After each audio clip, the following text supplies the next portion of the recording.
नौजवान था और यतीम भी था। शौक बन गया दीन पढ़ने का। मोहल्लेदार इलाके वाले कहने लगे कहाँ से कमाएगा, ना बाप है, ना माँ है, ना घर है, कहाँ से। हजरत रूमी कहते हैं नौजवान ने जंगल में झोंपड़ी लगा ली।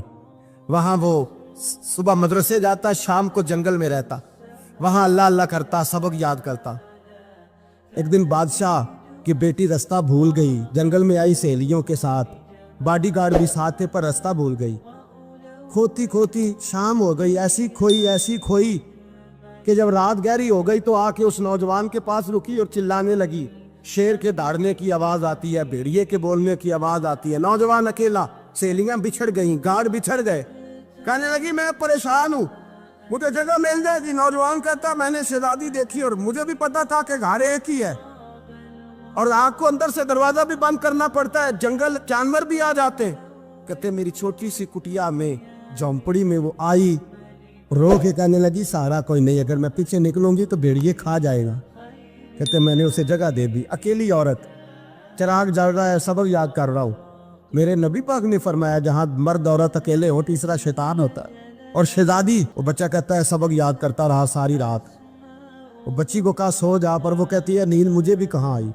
ऐसे मौक़ों पर नींद, सारी रात सबक याद करता। थोड़ी थोड़ी देर के बाद चिराग जलता तो उस पर उंगली रखता, हाथ जलता तो पीछे खींचने, फिर दूसरी उंगली रखता, थोड़ी देर के बाद जलता तो खींचने, हाथ सारा जल गया। सुबह किरणें चमकी तो कहने लगा चल निकल जा, दौड़ जा, बस बड़ा सब्र का इम्तिहान हो गया, चली जा। शहजादी बाहर निकली, सिपाही ढूंढ रहे थे। बादशाह खुद जंगल में निकला हुआ था, मेरी बेटी मिल गई। बादशाह तन्हाई में जाके कहने लगा बेटा मैं दुनिया को बताऊंगा कि मेरी बेटी खोई नहीं थी, सिपाही साथ ही थे। ये बड़ा मुश्किल होता है, बेटी तो भूल के भी रात कहीं रह पड़े तो लोग जीने नहीं देते, तो बेटा मुश्किल हो जाएगा मेरे लिए। कहाँ थी? उसने कहा नेक नौजवान के पास। उसने कहा बेटा मैं तो तेरी बात मानूंगा पर दुनिया नहीं मानेगी। अगर उस नौजवान ने किसी को बता दिया कि तू उसके पास थी तो फिर लोग मेरा जीना मुहाल कर देंगे। बेटा मैं मर जाऊंगा, मेरी मजबूरी ये है कि वो कहीं राज ना उगल दे वो नौजवान, उसे कत्ल करना पड़ेगा। औरत ने मिन्नतें की, उस बेटी ने कहा मेरे मौसम को मारोगे, रोई। और वो कहने लगा मैं बादशाह, वो मेरा अपना विकार है, मैं उसको छोड़ नहीं सकता। गिरफ्तार कर लाए सिपाही। वक्त तय हो गया सजा का। अकेले कारकोशरी में रखा गया, जो उसके खास एतबार वाले थे उनकी ड्यूटी लगाई। बादशाह ने बुलाया, पहले बिलम आया। औरत कहने लगी, बेटी कहने लगी एक दफा तो बुलाओ ना, एक सवाल बस पर्दे में रह के पूछना है और फिर जो आपका जी चाहे। मेरे मौसम को मारना तो है, तो मर्जी आपकी। सामने खड़ा किया, नौजवान पर्दे के पीछे, औरत खड़ी हो गई। बादशाह बीच बैठ गया। बीबी कहने लगी सारी रात बेदार मैं भी रही, सोया तू भी नहीं। वो जो तू चिराग के करीब हाथ लगा के जलाता था वो समझ नहीं आई। नौजवान रो पड़ा, कहने लगा क्या करूं, मैंने रसूलुल्लाह का दीन पढ़ा है, क्या करूं, मैंने हुजूर का दीन पढ़ा है। मैंने पढ़ा है कि जानी को सबसे नीचे दोज़ख के सबसे निचले दर्जे में जलाया जाए, उसे जहन्नमियों का पीप और रेशा पिलाया जाए, कंद खिलाया जाए। ये रवायतें पड़ी हुई थी। थोड़ी थोड़ी देर के बाद शैतान मुझे कहता था बदकारी कर ले। मैं अपना हाथ उसी वक्त जब शैतान मशवरा देता तो मैं आग पे करता। मैं कहता अगर ये बर्दाश्त हो गई तो वो भी हो जाए। जब हाथ जलता तो मैं समझ जाता नहीं तुझसे तो ये नहीं बर्दाश्त होती, तो वो कैसे होगी। फिर मुझे शैतान मशवरा देता कोई देख नहीं रहा, तो बुलाने नहीं गया, खुद आई, मैं दूसरी उंगली लगा देता। मैंने हाथ जलाया और मैं समझ गया जब छोटे से चिराग की इतनी सी शमा की आग नहीं बर्दाश्त होती तो दोज़ख कैसे बर्दाश्त होगी। कहते मैं बाज आया। बादशाह ने ये कहानी सुनी, लफ्ज सुने तो चीख मार के रोया। कहने लगा तालिब इल्म तू तो मेरे नबी का सच्चा गुलाम है, और मेरे रसूल के जो सच्चे गुलाम होते हैं उन्हें फांसियां नहीं दी जाती, उन्हें तख्त पर बिठाया जाता है। अब तुझे सजा नहीं होगी, बल्कि मैं अपनी बेटी का निकाह तेरे साथ करूंगा और मेरे बाद इस सल्तनत का बादशाह भी तू ही बनेगा। अब वो नौजवान वहां नारे लगा रहा है, कहता लोगों तुम मुझे कहते थे दीन से क्या मिलता है, दीन से तो अल्लाह तख्त ताज भी अता फरमा देता है। अगर नौजवान शर्मो हया वाले बन के रहे अल्लाह सारी इज्जतें दे देगा। देखे ना अल्लाह के फजल से इज्जत मिलती है, और जब कोई इज्जतदारों जैसा काम ही ना करे। एक बात और अर्ज करनी है पर वक्त थोड़ा रह गया। जवानों मैं ना जब कभी परेशान होता हूँ ना तो मैं ये वाली बात खोल के पढ़ता हूँ वाला। ये बात ढारस बनाती है, ढारस توانائی دیتی ہے, پورا مضمون باندھا ہے. اعلیٰ حضرت کہتے ہیں بہروپیہ تھا, مداری, روپ بدل بدل کے دکھایا کرتا تھا, بادشاہوں سے انعام لیتا تھا. ایک دن اورنگزیب عالمگیر کے پاس آ گیا, کہنے لگا میں روپ بدلوں گا, اگر آپ پہچان نہ سکے تو میں انعام لوں گا. آپ نے فرمایا میں کوئی ایسے ویسا بادشاہ نہیں. کہا مجھے دھوکہ دینا مشکل ہے. کہا نہیں میں روپ بدلوں گا. حضرت اورنگزیب عالمگیر بڑے نیک بادشاہ گزرے, بڑے پرہیزگار. وہ بہروپیہ کہنے لگا میں روپ بدلوں گا, آپ نہیں پہچان سکیں گے. فرمایا چل جتنا تیرے اندر زور ہے لگا لے. حضرت نے اعلان کیا کہ میں نے فوجی بھرتی کر دے, 2 ماہ کے بعد ٹیسٹ ہوگا. وہ 2 مہینے دوڑتا رہا, رنگ روپ بناتا رہا, آیا ٹیسٹ دینے, 2-3 سپاہیوں کا امتحان لیا. اس کی باری آئی تو 10 روپے دیے, کہنے لگے تیرے آنے جانے کا کرایہ میں نے تجھے پہچان لیا ہے. کچھ دنوں کے بعد جانے لگے سفر پر تو بھکاری آ گئے خیرات مانگنے. اس نے بھی سارے منہ پر سیاہی مال لی, کپڑے پھاڑ لیے, سر کے بال مڈا لیے, بغے تک کٹا لی, بدرنگ ہو کے آیا. کاسا آگے کیا تو حضرت نے 10 روپے ڈالے, کہنے لگے تیرے آنے جانے کا کرایہ میں نے پہچان لیا ہے. کچھ دن گزرے تو ٹیچر کی ضرورت تھی. اس نے مونچھیں بڑی کر لی, داڑھی نکلی لگا لی, سر پہ جنا کیپ پہن لی, ایک شیروانی لے لی اور ہاتھ میں چھڑی پکڑ کے آیا. کہنے لگا میں استاد ہوں, 2-4 بندوں کا امتحان لیا, اس کی باری آئی تو 5 روپے دیے, 10 روپے دیے, کا تیرا کرایہ میں نے پہچان لیا. 2 سال گزر گئے. وہ جب بھی آتا حضرت پہچان لیتے. ایک دن سفر پہ جا رہے تھے, بہت بڑا لشکر تھا, جہاد کرنے جا رہے تھے اورنگزیب عالمگیر. تو دیکھا ایک پہاڑی ہے, پہاڑی پہ لوگ جا بھی رہے ہیں آ بھی رہے. اورنگزیب عالمگیر پوچھنے لگے یہاں کیا ہے؟ کہنے لگے بابا جی بیٹھے ہیں دعا کرتے ہیں, اللہ کے نیک بندے ہیں. اورنگزیب کہنے لگے یار پرانے لوگ سارے ہی اللہ والوں کو مانتے, یہ بھی مصیبت آئی ہے جتنی نہیں آئی ہے, سارے لوگ ہی مانتے. کہنے لگے ذرا میں دعا نہ کرا لوں, بچے کام جا رہا ہوں. اورنگزیب بادشاہ تھے, بادشاہ لوگ نازک مزاج ہوتے ہیں. گھوڑے سے اترے, بڑی مشکل سے پہاڑی پہ چڑھے, اوپر گئے تو لائن لگی ہے, بابا جی غار میں بیٹھے. کہنے لگے میں نے ملنا, میں اورنگزیب ہوں. انہوں نے کہا ہمارا بابا اس طرح کا پیر نہیں کہ امیر آئے تو رنگ اور ہو, غریب آئے تو اور ہو, یہاں اگر ملنا ہے تو لائن میں لگ جاؤ, سب ایک جیسے. اب لائن میں کھڑے ہو گئے, 50 آدمی آگے تھے, کہتے 51واں نمبر تھا. تھک گیا دھوپ میں کھڑا کھڑا. جب میں پہنچا غار کے دہانے تو میں نے بابا جی کے چہرے پہ نظر ڈالی تو بڑا نورانی چہرہ, بڑی خوبصورت لب و لہجہ. میں نے کہا میرے جیسا آدمی بھی پگڑی باندھ لے تو اچھا لگنے لگ جاتا ہے, بڑا خوبصورت انداز. کہتے ہیں میں ان کے پاس اتحیات کی حالت میں بیٹھ گیا. میں نے کہا حضور میں جا رہا ہوں جہاد کرنے, دعا کرنا. بزرگوں نے ہاتھ اٹھائے, اللہ اس کی مدد فرما, دین کو غلبہ عطا فرما, اسے دین کا سچا پکا سپاہی بنا. پھر تھپکی دی, 2-4 نصیحتیں نکال ڈالی. دیکھنا ظلم نہ کرنا, زیادتی نہ کرنا, جب تو جیت خر نہ کرنا, غرور نہ کرنا, نصیحتیں بھی کر دی. کہتے ہیں اب جب میں اٹھا تو 2-4 دینار بطور نذرانہ مسلح کے نیچے رکھے, اور الٹے قدم جب میں غار سے اترا انہوں نے رومال جھاڑا اور اٹھ کے کھڑے ہو گئے. کہنے لگے آج نہیں تو نے پہچانا, آج نہیں تو نے پہچانا, میرا انعام بنتا ہے, آج نہیں پہچانا, لا پیسے. اورنگزیب کہنے لگا یار تو نے حد کر دی, کہاں چڑھا کہاں کھڑا رہا, دھوپ میں تھک گیا, کمال کر دی بھائی تو نے. پتا تو کیا لے گا, اب تو جلدی بتا, وہ کتنے لوگ پیچھے دھوپ میں کھڑے ہیں, لشکر سارا کھڑا ہے, کیا لے گا؟ اس نے کہا سب سے قیمتی ہیرے وہ ہے جو تیرے سر کے تاج میں لگے ہوئے, مجھے تیرا تاج چاہیے. او بھائیو سننا اور یاد رکھنا, میرے اعلیٰ حضرت کہتے ہیں بادشاہ نے سر کے اوپر سے تاج اتارا, بہروپیے کے قدموں میں رکھا اور کہنے لگے یہ لے, اور یہ تو تیرا مانگنے پر میں نے دیا ہے نا, میں واپس آتا ہوں تو آنا, میں اپنی مرضی سے بھی تجھے دوں گا. تو نے اورنگزیب جیسے بندے کو دھوکہ دیا, آنا میں اس وقت بھی دوں گا. وہ دے کر بس بات ختم ہو گئی, حد ہو گئی.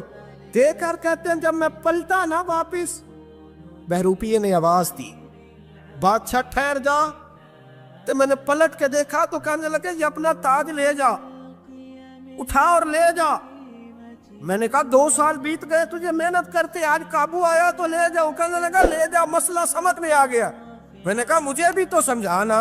کہتے ہیں وہ پھوٹ پھوٹ کے رویا, اس کی آنکھیں برس پڑی, سیلاب کی طرح آنسو بہہ نکلے, تڑپا اور رو کے کہنے لگا بادشاہ میں نے جھوٹ موٹ رسول اللہ کی غلامی اختیار کی تھی, جھوٹ موٹ کی داڑھی, جھوٹ موٹ کی پگڑی, جھوٹ موٹ کا فقر, میں نے جھوٹ موٹ نبی پاک کا لباس پہنا ہے, تو تیرے جیسے بادشاہوں کے تاج میرے قدموں میں آ گئے ہیں. अगर मैं सचमुच रसूलुल्लाह का गुलाम बनूंगा तो अल्लाह क्या कुछ अता फरमाए, अल्लाह कितनी नेमतों से नवाजे। मेरे आला क्या फरमाते हैं, आला हज़रत फरमाते हैं फरिश्ते भी करते हैं ताज़ीम मेरी। कौन जी? अल्लाह। ऐसा अकीदा भी कम मिलेगा जो बरेली के इमाम का अकीदा है, ऐसा भी कम। कहते हैं फरिश्ते भी करते हैं ताज़ीम मेरी। क्यों? फरमाने लगे फिदा हो के उन पर ये इज्जत मिली। बगदाद के एक दरवेश आलिम थे, तो वो जब भी नमाज पढ़ाते ना तो किसी ताजर की 2 बीवियों के बारे में दुआ मांगते।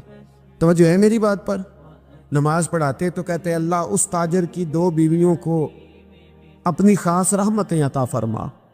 एक दिन लोग उनके गिर्द इकट्ठे हो गए, कहने लगे बाबा जी बताएं तो सही वो बीवियां कौन थी जिनके लिए आप दुआ मांगते। तो फरमाने लगे मेरे शहर का एक ताजर था, बहुत बड़ा ताजर था, मालदार था पर बे औलाद था। उसे बगदाद से मुल्क शाम जाना पड़ता था तिजारत करने, और कई कई महीने उसे शाम के मुल्क में रहना पड़ता था। उसने इस तरह किया कि वहां भी एक शादी कर ली। तो जो है ना मेरी बात पर, क्या कर लिया उसने? दूसरी शादी करना मर्द के लिए जायज़ है, तीसरी करना भी, चौथी करना भी भैया के वक्त, मगर अगर इंसाफ कर सके तो। अगर चारों में हम ना आधा मसला सुनते हैं और आधा ही बयान करते हैं, अगर इंसाफ ना कर सके फिर उसके लिए 4 जायज़, फिर वो एक ही रखेगा। तो अजीज दोस्त, दूसरा निकाह कर लिया, शादी हो गई। अब वो वहाँ कुछ ज़्यादा वक्त गुजारने लगा, मालदार आदमी था, बीवी को मकान भी लेके दे दिया। अब वो देर से आता वापिस, और जब आता भी तो उसके वो वाले अंदाज ना होते जो पहले हुआ करते थे। अब बीवी से बड़ा जासूस भी कोई नहीं होता, उसको तो पहले पता चल जाता है कि माजरा क्या है, उसे बड़ी खबर होती है। तो उसने महसूस कर लिया कि बदले बदले से मेरी सरकार नज़र आते।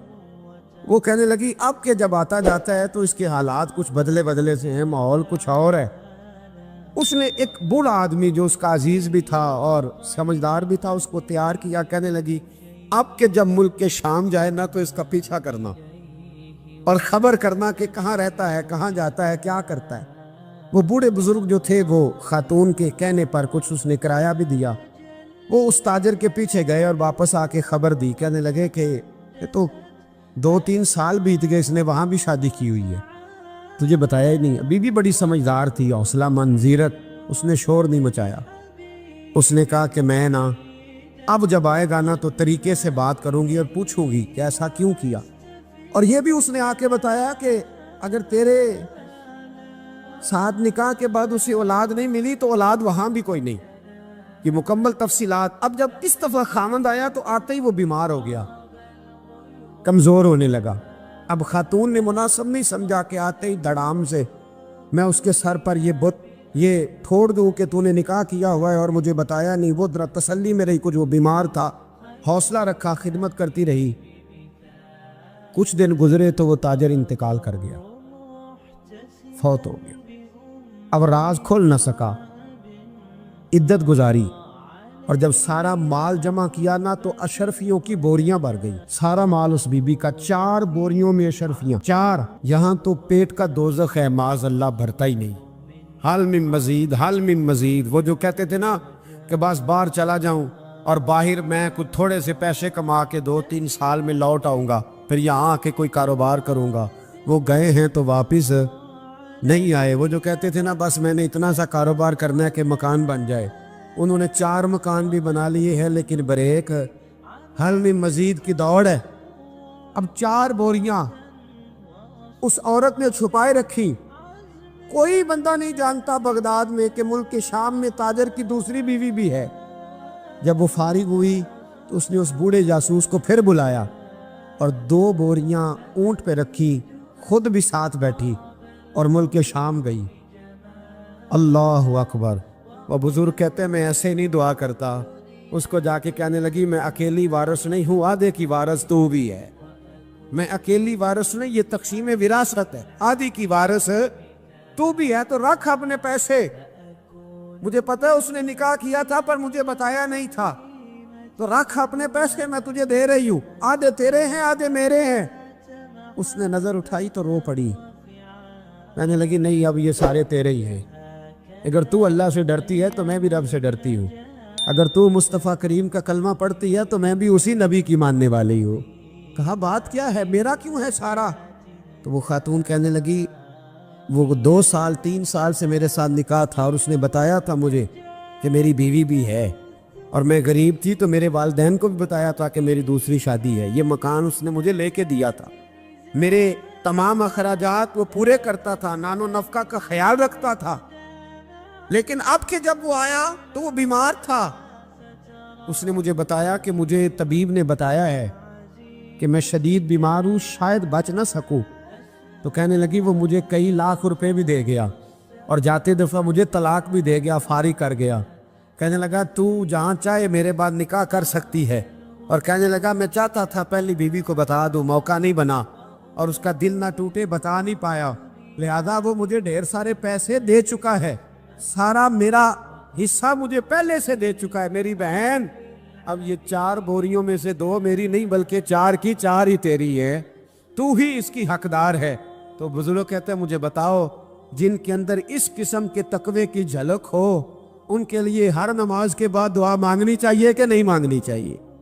حضرت عمر کے زمانے میں ایک نوجوان تھا، نیک تھا، مسجد جایا کرتا تھا رات کو۔ تو مسجد جا رہا تھا تو رستے میں ایک عورت نے دعوت گناہ دی، ابن عساکر نے اس کو لکھا ہے۔ تو نوجوان تھا، خواہشات تھی، کچھ طبیعت مائل ہو گئی، ابھی ادھر جا ہی رہا تھا کہ کسی نے آیت پڑھ دی، والی من خاف مقام ربی جنتان، جو رب کے سامنے کھڑے ہونے سے ڈرے گا اللہ 2 جنتیں دے گا۔ واقعی ڈر گیا، وہ واقعی ڈر گیا، اتنا ڈرا کہ بے ہوش ہو کے گر پڑا۔ بیماری سے لوگ بے ہوش ہوتے ہیں، پیسے ڈوب گئے بے ہوش ہوتے ہیں، بچے کے غم میں بے ہوش ہوتے ہیں۔ سچ بتاؤ کبھی خوف خدا سے بھی بے ہوش ہوتا کوئی دیکھا ہے؟ ہمارے ہاں تو روز مرہ ہی نہیں ہے بھائی، اور بڑی باتیں ہیں بے ہوش ہونے کی، ڈرنے کی، غش کھانے کی۔ بے ہوش ہو کے گر پڑا، بوڑھے باپ کو کسی نے بتایا بچہ بے ہوش پڑا ہے، اٹھا کے گھر لائے، گھر لا کے کہا بیٹا کیا ہوا؟ نوجوان ہے، چڑھتی جوانی ہے پر پاکیزہ بڑی ہے۔ کہنے لگا ابا جی گناہ کی طرف چلا گیا تھا پر میں نے آیت سن لی جو اللہ کے سامنے کھڑے ہونے سے ڈرے گا رب 2 جنتیں دے گا، میں ڈر گیا تھا، رب واقعی 2 جنتیں دے گا۔ باپ رو پڑے، ابا جی کی آنکھوں میں آنسو آئے اور کہا پتر اللہ بڑا مہربان ہے، اس کے وعدے سچے ہیں، واقعی 2 جنتیں دے گا۔ اس نے پھر ایک چیخ ماری اور اس طرح کی ماری کہ اس کی روح ہی پرواز کر گئی،